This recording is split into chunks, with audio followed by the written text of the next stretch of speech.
What's up, guys? This is so takas.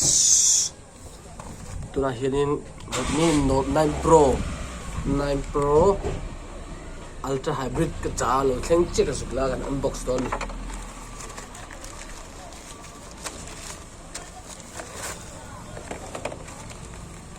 Churu na hen nula dora at nula chelo to mo. Ano unbox don. Wow, thông thường về. Hey, tiền tích chưa không?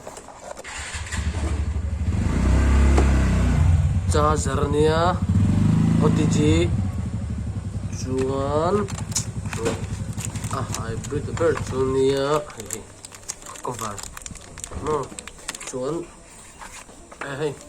tempat glass pan hitchon bukan ini. Ai, til ka unbox vel mai.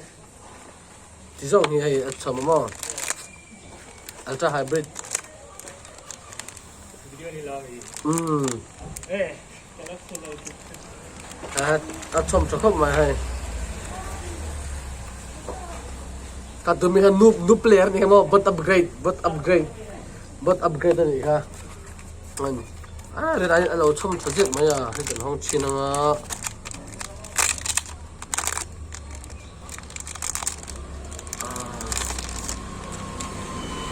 Wow, plastic mo le fasil rok ve chuan bom pakan nice le me 1009 in ka cha thinga